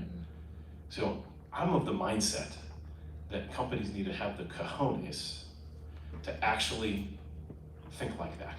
Go ahead, attack me. Try to take me out. I'm just gonna put a PR piece out and I'll get more business as a result of it. That's not what these guys did. But that's the same with these MVNOs. A lot of them are actually owned by AT&T, Verizon, and T-Mobile. You say, why is that? Because a smaller, more nimble company can provide a greater level of customer service. That's why. You'd be stunned how many of these MVNOs are actually owned by the major carriers. They're wholly owned subsidiaries of the master because they're not massive bureaucratic clusters. They can do a lot, they get much better customer service ratings at the end of the day. So these major carriers have learned, well, if we don't want to lose our customers, we may want to invest in some smaller companies that can service our customers much better in certain areas. So, important to understand that. So your SIM card ties to your plan with any one of these carriers. So you can move that SIM card to any phone and you may get an email notification or a text notification that says, hey, just so you know, you just moved this from an iPhone to a Pixel 6. Did you know that this happened? Would you want that notification? So you want your carrier to know that you changed it. So you can say, yes, I'm aware of that. Right? Did you say that you like Patriot Mobile? Is that what I heard? Yeah, so do we like Patriot Mobile? To be blunt, I have tried to have a conversation with Patriot Mobile. God knows how many times I've been introduced to their board. I've had email introductions to the CEO and the chief marketing officer. We'd like to partner with them with everything that we're doing. They will not respond. But the people that I know who know them speak very highly of them, that they're good people in the right place. They still want to sell you phones that are running Google and Apple. Like for me, that's a big tell. If you're a mobile MVNO and you understand how this industry works and you're truly about protecting patriots, why are you then reselling products and services that really defeat the whole purpose, right? It doesn't make sense to me. So that's the conversation I want to have, and I'm able to have that conversation with Red State Wireless, and I'm able to have that conversation with the American Forces Mobile. I just don't want to tell you exactly what it is. Yeah, I don't think it's on the resources Yeah, page. it's not. We literally just finished a week and a half long process of going through 140 of these MVNOs and narrowing them down to ones that we actually think are worth working with. You said Army what? Hold on, I'm gonna pull it up in a second. American Forces. So Red State Mobile? Red State Wireless, redstatewireless.com. And the other one is Armed Forces Mobile, myafmobile.com, myafmobile.com. And the other one is Patriot Mobile. Again, I'm not saying Patriot Mobile is bad. I can't say either way. I just don't understand why the heck they won't call me back. It's Red State, what? Red State Wireless, redstatewireless.com, and myafmobile.com. Tell us about Pure Talk, because Rush Limbaugh always emphasized Pure Talk. Rush Limbaugh got paid a lot of money to emphasize Pure Talk. You probably knew the leadership there. They were nice guys. There's a lot of nice guys in politics and in life. There's a lot of nice guys. Is that what you're saying? Pure Talk is owned by Verizon. Pure Talk, I believe, is owned by T-Mobile. They're owned by one of the two. Like, majority ownership is not independent. People who would be in this room being like, yep. They'd be like, shut the hell up. Stop talking about this. At some point, will you share a little bit about really good open source research? Research? Because you're doing a lot of research, you know a lot of stuff about these guys before you even walk in the door. Mm-hmm. And some of that stuff I don't think you're gonna find doing a regular search on, DuckDuckGo. I'm not going to cover that today, but I'm happy to have that conversation elsewhere. I basically have a team of people who have been trained to do mining on data and know where to find information, and I use them. And we're using that for other companies. It's actually a service now that we're making available. So if anyone wants to do mining on individuals or companies and wants to learn more, we have that as a service. But it's not something you go onto Google and search for something, it may not show up. Why? Because they control the algorithm and the search. They can make entire websites disappear if they don't want that to be part of the narrative or part of the conversation. Yeah. If you look at, if you go search anything and you start scrolling down pages, you'll see repetitiveness. Yeah. The same sites over and over. Yeah, you'll see the same sites over and over again. And people say, well, DuckDuckGo, well, if you really look at DuckDuckGo and you look at the code, it's really Bing on the back end that's driving DuckDuckGo. Unfortunately with Brave, the image, a lot of their image searches and video searches are really just feeding you Google and Bing, but they're transparent in that they'll say, do you want this fed from Bing or from Google? So at least they're telling you it's not us, choose who you want this from. That doesn't mean their search is doing that, it means their image and video pulling is. What about on TrueSpoke? Can you, because they have search on there too. FreeSpoke? FreeSpoke, I'm sorry. From my understanding, FreeSpoke is relatively clean, but like any search engine, it takes a long time to pull and aggregate all this data, right? A lot of data. So they have their own algorithm though, right? So they're not giving you raw everything. They have their own filter, right? Which is a conservative filter, but it's still a filter, right? So they're going to mark things down less if they're from certain mainstream media sites, which are like, well, great, they should be doing that, and I don't disagree, right? But they're an option too, that's out there, it's on the resources list. All right, debating if I want to go into this. I'm going to go through some of this fairly quickly. All right, so important thing to know, people say 5G is everywhere. The 5G that we really need to be concerned about, because we should be concerned about 4G, right? And all the electromagnetic, I wish I brought my device. I could tell you exactly how much radiation is actually in the room right now, because we all have devices in here and there's stuff everywhere. People are concerned about 5G. From a marketing perspective, the major carriers who say, nationwide, 5G coverage, it's all marketing BS.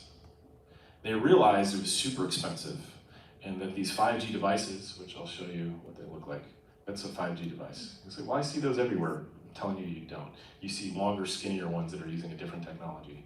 That's a 4G LTE. This pushes 10x plus the frequency out into a local area. These are really only deployed in the major metros, New York, Chicago, Los Angeles, Atlanta, DC, right? That's where they deploy them first. Why? Because that's where they thought they were going to need them. We don't need 10 gig per second upload download speeds for literally anything other than very, very, very select things that very only few people might actually use it for, right? So there is no need for this technology. So it's all about money, people. These tech companies are not going to invest literally the billions of dollars to roll this stuff out in rural communities or even in tier 2, tier 3 cities across the country when it's not needed. And now they're finding that this tech doesn't even really work that well. It's not even working the way that they thought it was going to.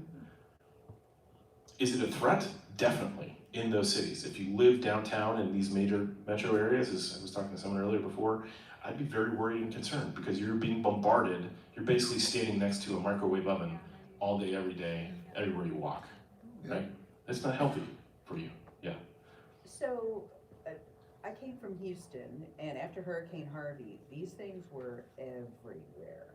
I mean, you'd be driving down the street and all of a sudden it's like, wait a minute, there's one there, but there's one right across the street over here. Right. And my daughter even was like, are you seeing all these towers everywhere? It's like, okay, like. So those towers, she was saying that she was in Houston after Hurricane Harvey, she saw these towers everywhere. They were always there, they just hide them. So they look like trees. Yeah. You don't even know it, they look like trees, but after a hurricane, all that crap gets knocked off, so what you see is the tower, right? That stuff has always been there. They're really not putting up very many new towers, they're using existing infrastructure and putting this device on that tower, right? But Houston is definitely a hotspot. If you don't want to be cooked in a microwave, don't spend too much time in these major metros. So how can they get away with saying that they had nationwide 5G coverage? Well, from a marketing perspective, they rebranded a 4G LTE multi-point service and called it 5G. Because the executive said, well, we need to say that we have 5G coverage nationally. And the marketing team said, well, we don't have that, sir. And they said, well, make it happen. And the marketing team said, well, why don't we just rebrand an existing service that we have? And they said, I don't care, just do it. So if you go to that Truth and Love Substack, I've got a whole article that breaks all this stuff down in far more detail, so you can see exactly how that game was played. But they've known for a long time, the insurance companies have known for a long time that this stuff is a threat and that it causes massive damage to any biological entity, right? Yeah. So, like, if you've ever seen, also in that link that I'm gonna give you, there's a great movie called Thank You for Smoking. Have you ever seen Thank You for Smoking? If you haven't seen this movie, go watch this movie. It's freaking hilarious. It's a mockumentary on a true story of the gentleman who was the PR head of the tobacco industry right before big tobacco fell, right? And was taken over. And he was a great linguist, right? But the last scene, the last 15 seconds of the movie, is him standing in front of a board of executives. And he says, tell me why the public should not be concerned about this issue. And they're like, well, well, this lawsuit and that lawsuit, and well, there needs to be more research and blah, blah, blah, blah. And the guy says, stop. All you have to say is there's no conclusive evidence that the electromagnetic frequencies coming from our devices cause long-term harmful effects. And all the executives are like, ah, right. Yeah. But this movie came out in 2002, 2003. So I love because we've known, and they're seeding this in our head, even way back then, that this stuff is a major issue. But on our website, through Mark 37, we offer some services. You can actually check the radiation. Radiation is coming from everything in your house. Your smart TVs, we don't need smart TVs. We don't need smart TVs, right? If you want a big screen TV, get a big screen TV. It's not a smart TV. But they all have Wi-Fi chips inside them that are constantly pushing out frequencies, EMF.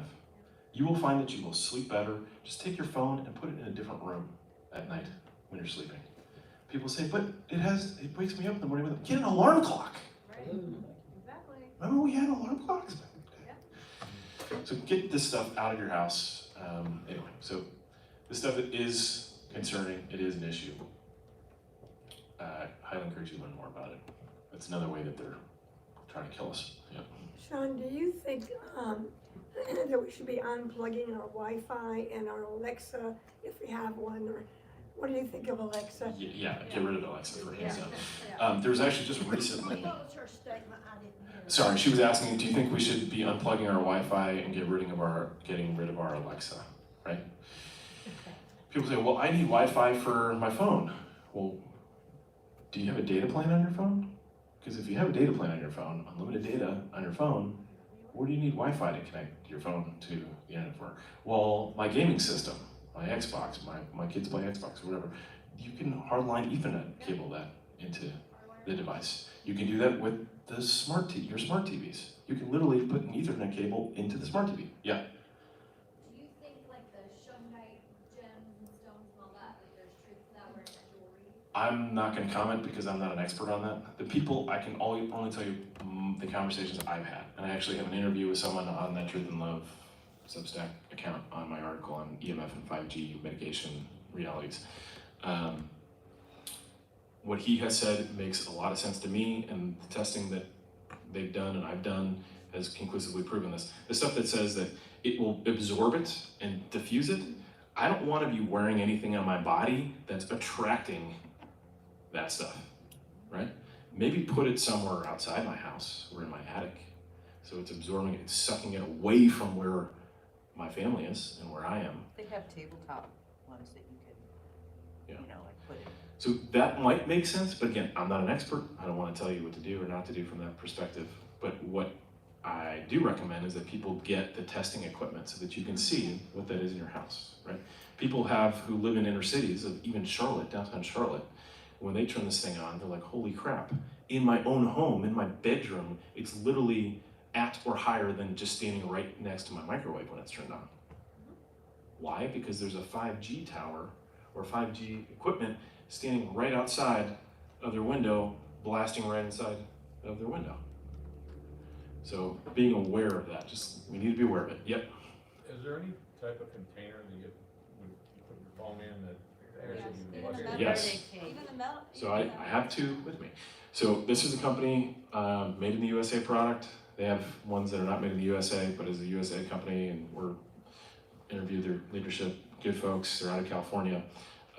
They make, hands down, the best product that we found so far. I could have one of you try to call my phone right now while this thing is in here, and it just won't even pick up, it won't ring, nothing will happen. And Linda may want to do that. I've tested them also. Yeah. So this guy here, we're gonna be selling these very soon. Silent is the name of the company, slnt.com.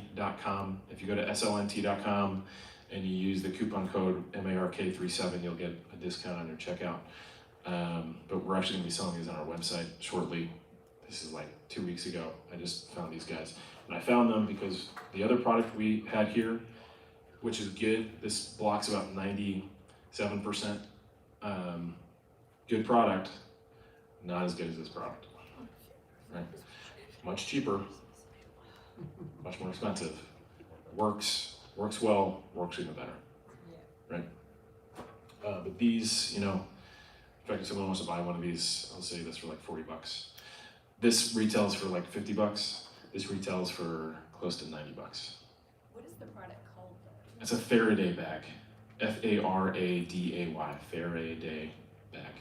And it basically has silver and I think it's copper, it might be copper, I forget what it is.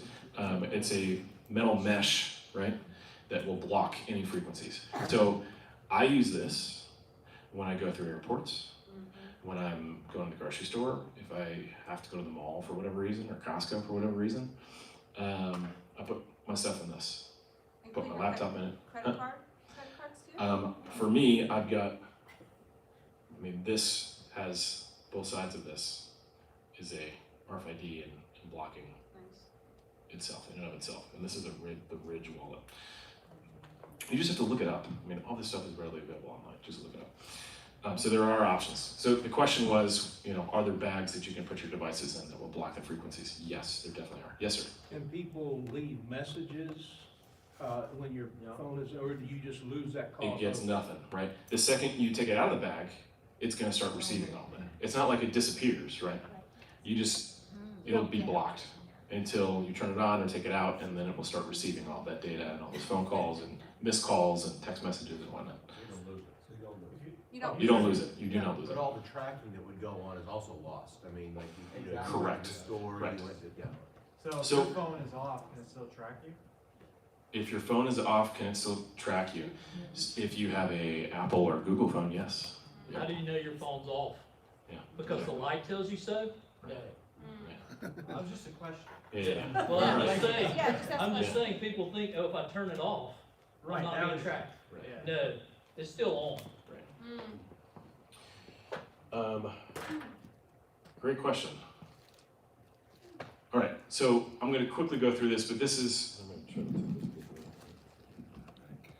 So the bottom, and again, I encourage you to check this thing out online after this. You can get a quick refresher. It's all online. You can go back through this. But understanding how these devices are computers, even your mobile phones, they're just mini computers at the end of the day, right? That's all they are, mini computers. So you have the hardware layer, which is super dumb, does not talk to anything. It is a dumb device, hardware layer.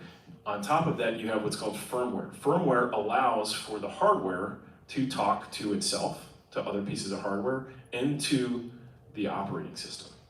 So you have a hardware layer, you have the firmware, which is baked into that hardware, which is super simple, BIOS, ones and zeros, and it's all ones and zeros, but this is super simple stuff. And then above that, you have the operating system. So the operating system is what's talking to the hardware. When you get a new printer, right, and you want to install your new printer, you need a driver for that printer, right? What is that driver doing? That driver is firmware that can talk to the operating system. So depending on your operating system, you need a driver that will work with the operating system so that you can get that device, that hardware to work. If you install new RAM into the device or a new storage into your device or whatever, it has to talk to the operating system. So you have to make sure you have compatible hardware to talk to the operating system. And then all your apps then sit on top of that operating system. So when our government, for example, wants to install backdoor access into laptops, currently they have two ways that they're doing it. One is through the firmware with Intel and NVIDIA. We know for darn sure that those two companies. What about AMD? Huh? AMD? AMD, as far as we know, are safe. And part of the reason why you know that AMD is safe is because they didn't become as big as Intel. Because our government will promote and support and buy the stuff that they want other people using, right? But I also have a good friend that I went to college with who became a senior executive over at AMD, and he's at least confirmed as far as he knows that they've never sold out. So you've got the operating system, and then you have your applications that sit on top of the operating system. So what you have to understand, if Google owns your operating system, or Apple owns your operating system, or Microsoft owns your operating system, they can then control and access everything on that device, going down and going up that stack. They can turn things on, like your camera and your voice recorder, even though you have it off. They can turn it on. They control it. They own it. And if you don't have access to the code, you don't know when or how or why they're doing that, right? Someone was going to say something. So important to understand that people will ask about various applications. Applications are separate from your operating system. That's why if you're downloading some software, it's going to say, do you have a Windows device, a Mac device, or an iOS device, or do you have a Linux device? And more software companies, because we're winning this war right now, are now offering a Linux version of their software, compatible version of the software. Yes? I was gonna ask you, like, how does the VPN aspect and then their ability to hack data on your phone, how does that fit together? I mean, they still can find it, I guess, right? The VPN aspect? So like when you're VPN, you're bouncing from a different, you can't see you at that point. You're somewhere in like Miami or some other hub. Mm-hmm. But in terms of the phone companies or the government being able to access your data on your phone, that's totally separate is what you're saying. Yeah, all the government would see, all the telecom company would see, or all the website Facebook would see, right, if you're going through a VPN, is that server, that VPN server, is what's downloading all the data. It doesn't know what's... They could activate your cameras, what you just said. Well, yeah, so Google and Apple can do that, yes. Yeah. They literally bake that into the firmware and the software and the operating system, right? They just have it turned on always for certain use cases, right? Your VPN is just a wrapper around the communication that makes it look like you're somewhere else. But ultimately, somebody has access to that. That's your VPN provider. So like at work, we use Cisco VPN software on our laptops. So Cisco and the government start having a conversation, the government can see what you're doing. Is that accurate assessment? All right, so like I said, and we only have 2 more slides, and then we're gonna take a break. Privacy is winning. And I looked at Brave, who's on the spearhead of a lot of this movement. And this is by the end of 2021, so the end of 2021, they had 50.2 million basically downloads. That doesn't mean users, right? Because for example, for me personally, I have 2 phones and a laptop. I've got Brave on all 3, so that counts as 3 in this number, right?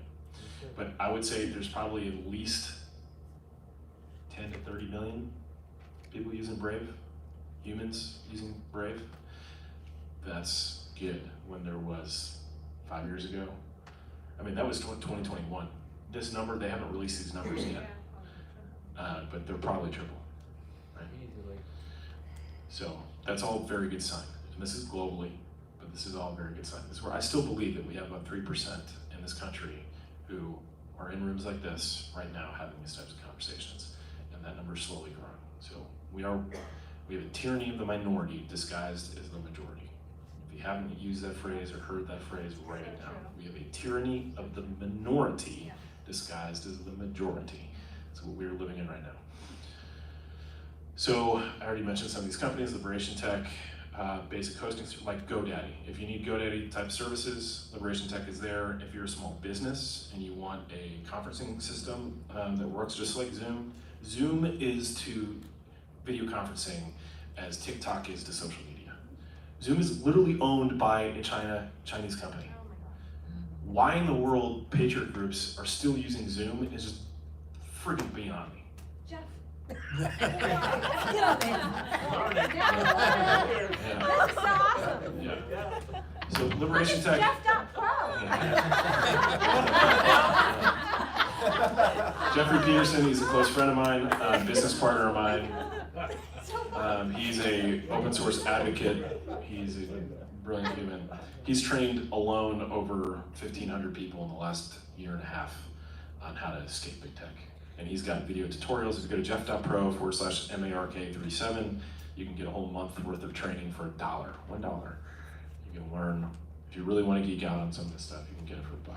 American Cloud is literally Amazon Web Services, owned by good people. My former COO business partner is now the CEO of American Cloud. Liberation Tech, same thing. Liberation Tech is actually run by one of the former advanced team members from Trump administration and one of his former head of commercial contracts, negotiating deals with countries, runs Liberation Tech. You might touch on this, but Microsoft Note is a big application I use for tons of things. Can I put that stuff on American Cloud also? Like, is there like a way that I can transfer all notes to something like that? Yes, is the short answer. Okay. Yeah. So if you're an application developer and you know systems and network and want to like plug and play and move this stuff around, that's where you want to go to American Cloud. If you have a website that's launching and that's new, then you're not quite sure what the traffic is going to look like. You really want to go into a cloud environment where you can spin resources up and spin them down on demand, right? If you have a company where you have very predictable workloads, like your traffic is consistent, or even if it's consistently growing at a steady clip and you know what that is going to look like over time, that's where owning that hardware or having a dedicated server or dedicated infrastructure, it's actually cheaper for you to go that route. So that's a lot of the consulting that I do with businesses, is just helping them understand what their real needs are and pointing them in the right direction. Like I said, I'm an IT arms dealer. I used to do it for all companies everywhere. Now I only do it for companies that actually want to do business to, who I think aren't going to try to kill us. I was wondering, if you don't use Zoom, what do you use? What's the So Liberation Tech has an option for you. They use Jitsi. So that's on that resources list. It's meet.jit.si.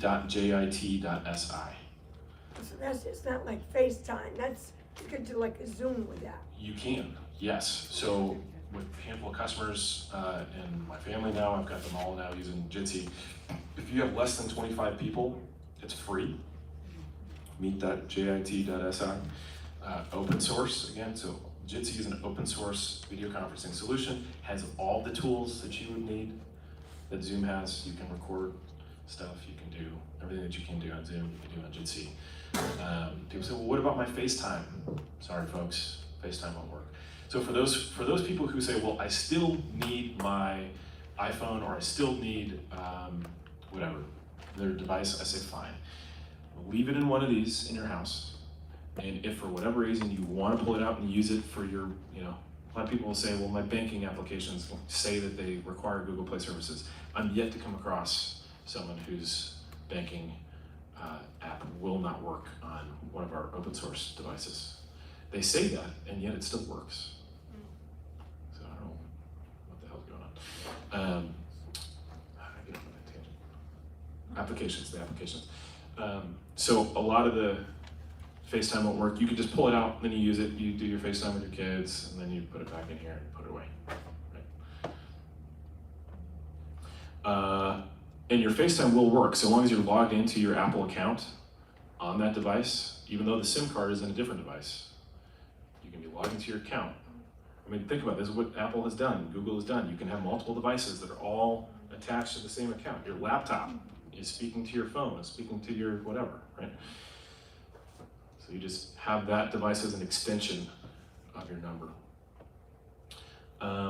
And Jeff.Pro does training. Okay, I went through all these. All right, here's the fun one, and I'm gonna end on this for this section. The event I did in Spartanburg, we had another hour as part of the training, and we went into ham radio. How many of you guys know ham radio? Played around with ham radio? So ham radio is cool. It's pretty, if you ask me, it's pretty complicated. You have to go through a lot of training. It's controlled by regulation, government regulation. It's illegal on ham radio to send anything encrypted, which seems very odd to me. And it takes, there's a lot of investment in time and money to get it up and running. Don't want to discourage you from using it. If you want to use it, use it.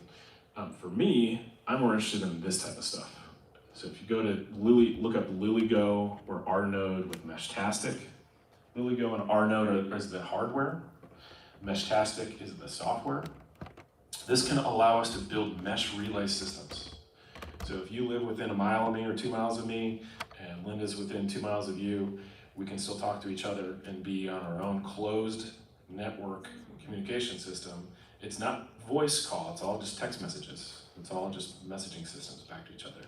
But at least we can be connected to each other, right? In a mesh system. I would not recommend someone who doesn't have some technically savvy kids or people around them to start messing around with this, because you're gonna get lost pretty soon. This has only come out as of like a year and a half, 2 years ago. So like I said, it's kind of puppy stage, but it's growing pretty fast. So it's growing up pretty quick. But if you want to play around with a system that's going to allow us in a local, regional setting, talk to one another, and be able to work with one another, and this will still work even if AM, FM radio goes down. This will still work if the internet goes down, right? So for me, this is a pretty awesome backup system for us to have and use. Yes, sir? What's a node? A node is just a device, right? So you're a node, everyone in here is a node, right? I'm a node. So if you have one of these devices and I have one of these devices and we're within range and we can talk to each other, line of sight, so if we have line of sight, you can go 5 miles. If we're not line of sight, 2 miles, right? So in a small group community, you can have a system like this and it'll work. Yep. So each, it's like $75 to have one each? Is that approximate Correct. price? Or So that device, that will buy you either of those systems that you see on the bottom left or the top right. The software is what you download onto your mobile device or your laptop, Meshtastic. That will speak to the device itself and allow you to then interface and communicate. Oh? So it's one-time fee? Yes, one-time fee. I'm seeing this on some Patriot apps that I'm on. Meshtastic? Similar, where it's Or handwritten. $99 for a year, so that everybody within, they're worldwide organizations, that everybody, if the power goes down, whatever, you have communication, strictly texting. Interesting. I would love to know what that is. There's probably Grab my some card. satellite. But this is not an annual fee. This is a one-time purchase. You buy the hardware, you own the hardware, you download the software, which is open source, free and open source software, and you link the two together and you can start using it. Yes, sir? I didn't, you said something about you could interface this with your phones. Yes. But then doesn't that open you up to, Well, not yet. Being Potentially, recognized? potentially, but if you're not on, Yeah, if you're on your open source phone. if you're on a closed private, which I'm gonna get into for the second half of this, you can have just a link between those two things, talking to those two. And Yes. this would be better than the satellite phone and much cheaper. Better than is, there's degrees of better than. If I'm truly out in the middle of friggin' Montana, in the middle of nowhere, and I know someone else has a satellite phone, maybe I want to use that. At the end of the day, the kinetic war that we're about to enter into, that's one of the first things that they're going to do, is they're going to knock out all the comms. Right. It's all these thousands of satellites that Starlink put up there, can literally go out overnight with the tech that I know China has available up And there. we have also. Huh? We have it also. Yeah. Shut down all the satellites. Right. Well, it's not And my so, side. just real quick, and I have to say this very carefully. Even with the 5G and 4G towers that are out there, right? It's pretty easy to knock those things offline. Yes, it is. Copy that. Pretty darn easy to knock those. So if you have one of these 5G towers that's like beaming right into your door, yeah, you could call the telecommunication companies and call your local municipality, or you just fry the system. Exactly. And after they have to spend the money routinely to fix the damn thing, they're gonna be like, well, we're not gonna keep doing this. It's just not worth it. Right? So, guerrilla warfare tactics, folks. Decentralized guerrilla warfare tactics. All right, let's take a break for about 10-15 minutes, and then I'm going to show you guys these apps, and we'll have some more Q&As. Everybody show up by 12, it's 11:43 now. Holy crap, I'm going for 2 hours. Yeah, it's not my time. Before we came. 10-15 minutes.